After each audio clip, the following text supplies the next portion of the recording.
Bonjour à toutes et à tous. Aujourd'hui, donc, je m'adresse aux patatoïdes de seconde pour commencer à parler de la résolution d'équations et d'inéquations. Donc, dans cette vidéo, je vais m'attacher à la résolution d'équations. Et dans la dernière vidéo explicative du chapitre, on se focalisera sur les inéquations. Mais vous verrez qu'en fait, la méthode n'est pas différente. Alors déjà, avant de parler de résolution, il faut bien comprendre ce qu'est une équation ou une inéquation. Donc, c'est l'objet du premier paragraphe. Si je lis la définition, une équation, alors je vais m'arrêter à l'équation. Aujourd'hui, je reprendrai pour l'inéquation dans la prochaine vidéo. Une équation est une égalité dans laquelle un nombre est inconnu et de ce fait, on la remplace par une lettre. Alors, si je peux vous donner un petit exemple, un nombre inconnu, bien souvent, on va le noter x. Donc, je peux dire 2x plus 3 égale 13 est une équation. Parce que j'ai non seulement ici un nombre inconnu, mon but, ça va être de le déterminer, ce nombre-là. Et puis, d'autre part, j'ai un signe égal.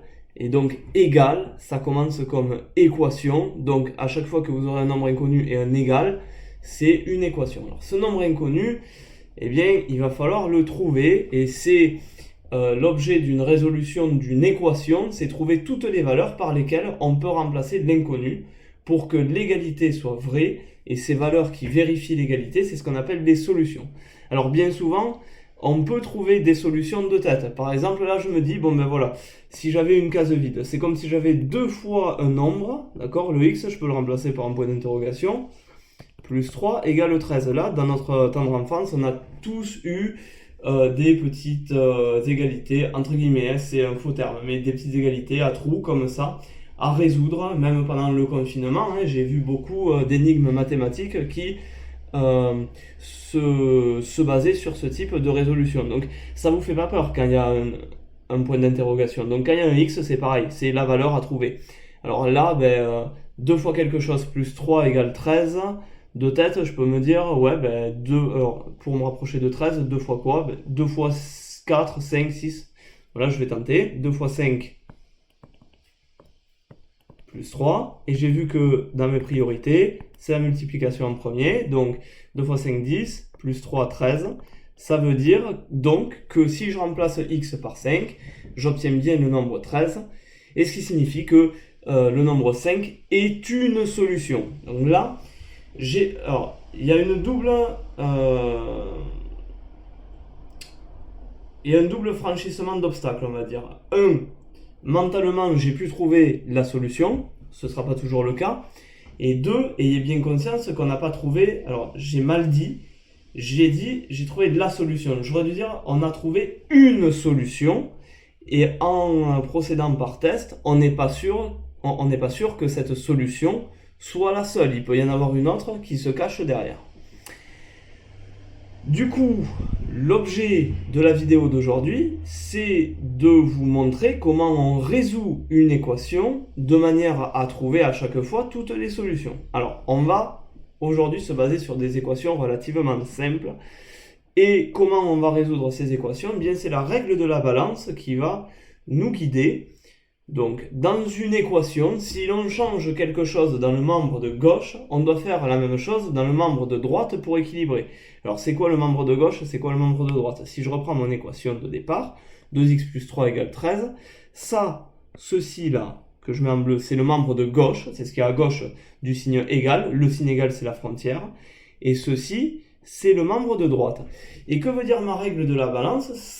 Elle me dit que si je fais une opération à gauche, je dois faire la même à droite pour équilibrer.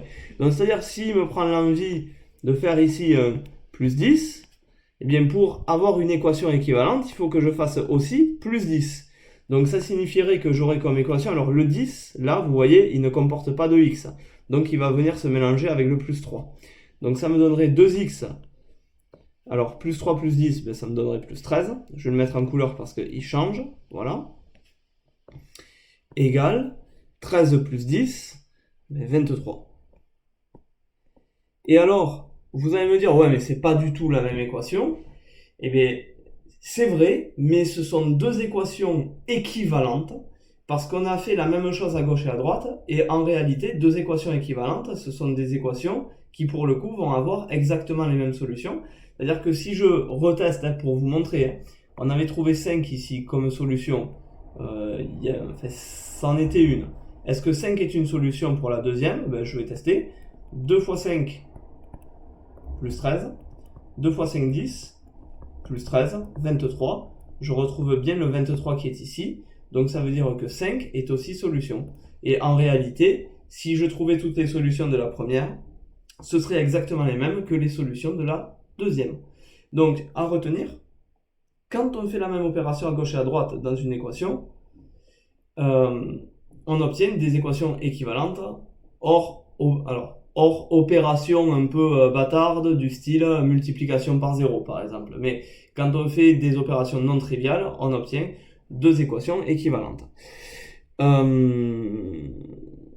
L'équation de départ et celle obtenue sont leur équivalentes dans le sens où elles possèdent exactement les mêmes solutions.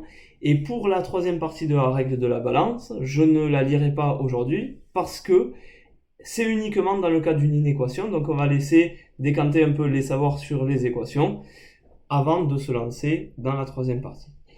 Donc le but ici, ça va être de résoudre trois équations type que vous pouvez voir en seconde. On en verra d'autres, mais en début de seconde, c'est les équations quand même qui sont à un niveau standard, on va dire. Alors on y va pour la première, moins 3x plus 10 égale moins 8.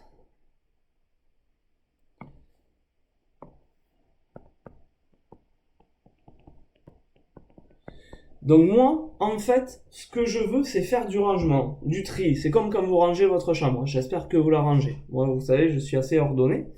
Et donc, ce que je veux, à la fin, c'est avoir x égale un nombre. Donc, moralité, je veux me débrouiller pour avoir que des x à gauche et que des nombres sans x à droite. Donc ça veut dire que je vais faire migrer les nombres qui ne m'intéressent pas. Alors, si je reprends, je regarde des x, j'en ai ici. Donc lui, il est bien placé, il est à gauche. J'en ai pas à droite. Donc pour l'instant, j'ai pas de rangement à faire à droite. Par contre, à gauche, je vois que j'ai un nombre sans x ici. Le plus 10, c'est un nombre sans x. Donc je vais l'enlever. Comment j'enlève un plus 10? Eh bien, en faisant l'opération symétrique, inverse. Inverse, c'est mal dit. Quand j'ai plus 10, si je veux l'enlever, je fais moins 10.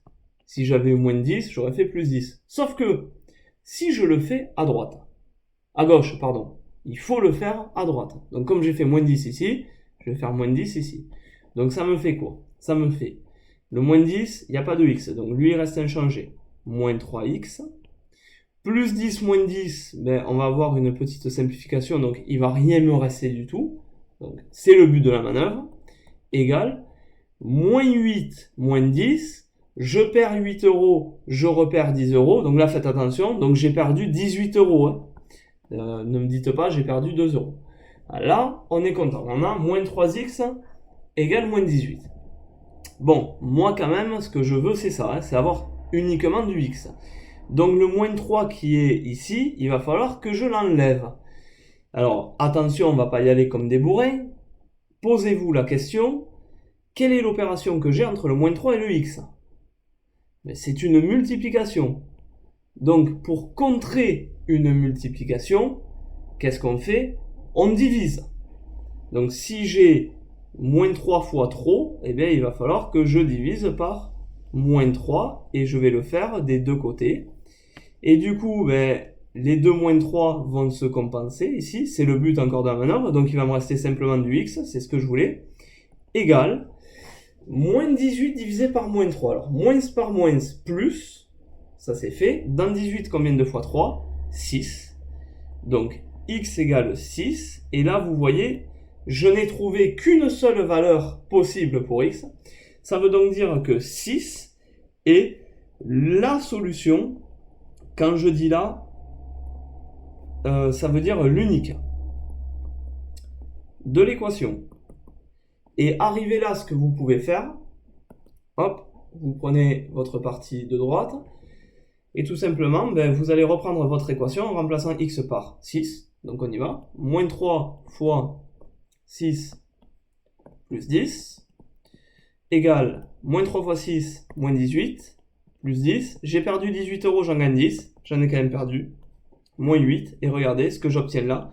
C'est bien ce que j'obtiens ici. Donc ça veut dire que je ne me suis pas trompé dans ma résolution d'équation. Alors, vous n'êtes pas obligé de faire cette étape. Cependant, quand vous avez le temps, chez vous, par exemple, quand vous révisez, que vous refaites un exo, ou en contrôle, si vous avez fini avant et que vous avez le temps, vous vérifiez en remplaçant x par la valeur que vous avez trouvée. Au moins, vous vous auto-corrigez, et c'est ça aussi les maths, c'est être en capacité d'auto-évaluer son raisonnement pour voir s'il n'y a pas d'erreur. Moi, parfois, je fais des petites erreurs de calcul, mais je m'auto-contrôle, et je les reprends comme ça. On est parti sur la deuxième, du coup. Donc la deuxième équation, 2x moins 4 égale 7x plus 1. Alors, celle-là, elle est d'un niveau un petit peu plus élevé, tout simplement parce que j'ai du x à gauche, ça je l'avais déjà, et j'ai du x à droite. Et moi, si vous vous souvenez bien, je veux x égale quelque chose à la fin. Donc, tous les x qui sont mal placés, c'est-à-dire ceux qui sont à droite à l'origine, on va les placer à gauche. Alors, on va faire notre petit ménage. Donc, comme tout à l'heure, quel est le nombre qui est mal placé à gauche? À gauche, je ne veux que du x. Donc, c'est le moins 4 qui est mal placé. D'accord? Donc, je vais faire plus 4. Puisque j'ai moins 4, pour le contrer, c'est plus 4. Donc là, je vais faire plus 4 également. Donc, ça me donnait quoi? Là, je vais avoir une compensation du plus 4 moins 4. Tac. Donc, il va simplement me rester du 2x. Et à droite, le plus 4 va venir se marier avec le plus 1, vu qu'ils ne sont pas porteurs de x.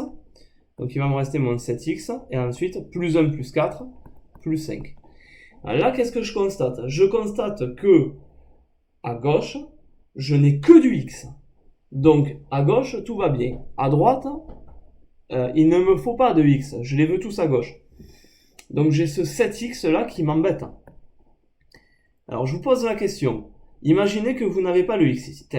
Hop, on l'enlève. On n'a pas le x. J'ai 7. Comment je fais pour l'enlever? Vous allez me dire, on fait moins 7. Ok.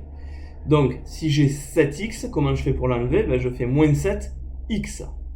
Si je le fais à droite, je le fais à gauche. Donc, ça va me donner, je commence par à droite, 7x moins 7x. Le but, c'est que ça se compense. Donc, il n'y a plus de x à droite. Il me reste néanmoins ce 5 là, qui ne dépend pas de x, donc qui n'est pas affecté par cette opération que je viens de faire. À gauche, j'ai 2x moins 7x, donc forcément je vais avoir du x, d'accord? 2 moins 7, j'ai 2 €, je perds 7 €, donc j'en ai perdu 5. Donc ça me fait moins 5x égale 5. Et enfin, là, la dernière étape, si vous avez suivi, là, c'est comme si j'avais une multiplication. Donc, je vais diviser cette fois-ci. Bon, je vais reprendre la couleur verte. Je vais diviser par moins 5 des deux côtés. Ça va me donner, là, j'ai la compensation des termes. Donc, il va me rester simplement mon x.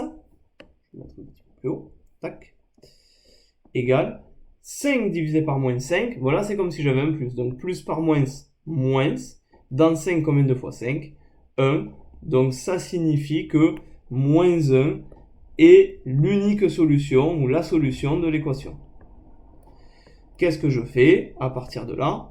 Hop, je prends la partie de droite et je vais vérifier. Alors là, du coup, il faut faire un double calcul. Il faut faire le calcul 2x moins 4 d'un côté et il faut faire le calcul 7x plus 1 d'un côté. Alors 2x moins 4, si x vaut moins 1, ça me fait 2 fois moins 1. C'est la solution que j'ai trouvée. Moins 4, 2 fois moins 1, moins 2. Moins 4, ça fait moins 6. Ok. Et de l'autre côté, je fais 7x plus 1. Donc ça me fait 7 fois moins 1 plus 1. 7 fois moins 1, moins 7, plus 1, moins 6. Et devinez quoi? Je trouve bien le même nombre des deux côtés. Donc ça veut dire que l'égalité est vraie. Donc ayez bien conscience de ça. C'est parce que j'ai remplacé x par moins 1, qui est la solution, que l'égalité est vraie. Je fais un petit aparté sur ça. J'efface. Si par exemple, j'avais remplacé x par 2, au hasard, hein, je n'ai pas trouvé que 2 était la solution. Donc a priori, 2, ce n'est pas la solution. Qu'est-ce qui se serait passé? Ben, j'aurais eu, dans le premier calcul, j'ai effacé mon 4, voilà.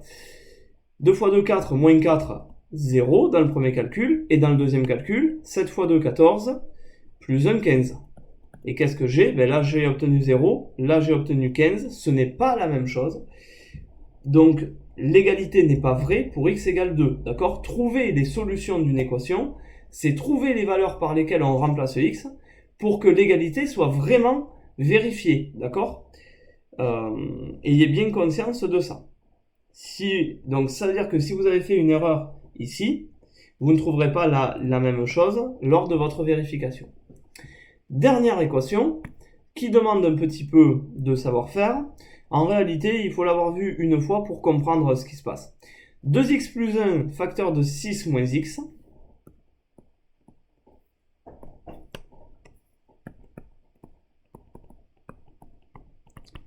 égale quoi? Moins 2x carré plus 8. Alors là, si je regarde, je vois un truc déjà qui me dit oh là là, mais qu'est-ce que c'est que cette équation? J'ai du x carré. Et là, je me dis bon, posons-nous. Est-ce qu'on a appris à résoudre avec du x carré? Non. Ça veut dire qu'il va y avoir quelque chose qui va se passer dans les calculs. Qu'est-ce que je peux faire? Je vois que j'ai des parenthèses. Et j'ai appris à faire quoi? J'ai appris à développer. Donc, je vais simplement développer avec la double distributivité que vous connaissez maintenant. Tac. Et attention à la règle des signes. Première flèche bleue. 2x fois 6. Donc 2 fois 6, 12. X, 12x. Deuxième flèche bleue. 2x fois moins x. D'accord? Donc ça va me faire plus par moins, moins 2x fois x, 2x carré. Première flèche verte. Plus 1 fois 6, plus 6. Deuxième flèche verte. Plus 1 fois moins x, plus par moins, moins 1 fois x, 1x ou x. Vous mettez ce que vous voulez. Si vous voulez mettre le 1, là, vous le mettez. En général, en mathématiques, on s'abstient de le mettre, mais si ça vous aide, mettez-le. Je vais le laisser. Et là, du coup, ici, bah, j'ai pas à développer, donc voilà. Là, j'ai développé. Maintenant, il me reste à réduire. Donc, je vais réduire. Les x carrés, j'en ai moins 2, donc moins 2x carré. Ensuite, les x, j'en ai 12 et moins 1, donc ça me fait plus 11. Et les nombres sans x, ça me fait 6. Et là, je me dis, purée, mais j'ai encore du x carré, mais qu'est-ce que c'est? Et là, attendez. Il y a quand même quelque chose qui est pas mal, c'est que j'ai moins 2x carré ici, et j'ai moins 2x carré ici. C'est merveilleux, parce que si j'appliquais ma règle de la balance, je peux m'en défausser. C'est-à-dire, si je faisais plus 2x carré des deux côtés, j'ai une double compensation qui va arriver. Tac, celui-là avec celui-là, celui-là avec celui-là. Et qu'est-ce qui vient? Eh bien, il me reste à gauche 11x plus 6 égale 8. Et là, merveilleux. Je retombe sur une équation du premier type, hein, celle qu'on a vue en premier dans le cours.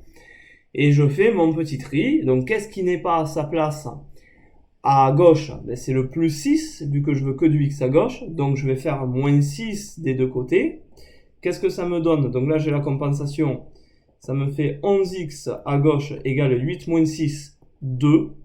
Et maintenant, là, n'oubliez pas, vous avez cette petite multiplication. On veut la compenser, on divise donc par 11. Donc ça me fait compensation, x égale 2 onzièmes. Alors, manque de peau, 2 onzièmes. Ça n'a pas une écriture décimale finie, donc je vais le laisser sous forme fractionnaire. Et ça veut donc dire que 2 onzièmes est la solution de l'équation. On pourrait s'amuser à faire les calculs en remplaçant à chaque fois x par 2 onzièmes. Je vous laisse les faire et me dire si vous n'y arrivez pas, je vous aiderai à ce moment-là. Ils sont un petit peu longs, mais ça fait revoir un petit peu le calcul fractionnaire. Voilà pour cette vidéo. Donc, on va s'arrêter sur ces résolutions d'équations à bien maîtriser. Vous devez maîtriser les 3 types de résolutions. C'est toujours la même chose au final. On ne veut que du x à gauche, donc on supprime tous les nombres qui n'en ont pas. On ne veut que des nombres sans x à droite, donc on supprime tous les nombres qui en ont à droite. Et on se retrouve au final avec x égale quelque chose. Et on vérifie que ce qu'on a trouvé est bien la solution et vérifie par conséquent l'égalité. Voilà pour ceci. Donc entraînez-vous, vous pouvez même vous poser vous-même des petites équations, c'est assez facile, hein. Je peux vous montrer comment on fait. D'ailleurs je vais prendre 5 minutes. Par exemple, je suis un élève lambda, j'arrive, je me dis, ben, je veux résoudre, je sais pas, 5x moins 1 égale 8. Ok, au hasard, mais je peux très bien rajouter du x à droite, faire ce que je veux. Donc je fais ma petite résolution d'équation, hein, je vais un peu plus vite, donc plus 1 des deux côtés pour enlever ça.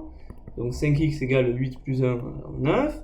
Puis x égale, donc je divise par 5, ça me fait donc 9 sur 5, et ça fait 1,8. Je trouve 1,8. Comment je m'autocorrige? Eh bien en vérifiant. 5 fois, je remplace mon x par 1,8. 1,8 plus 1, moins 1, pardon. Ça fait 5 fois 1,8, 9, moins 1, 8, et j'obtiens bien ce que j'avais à droite.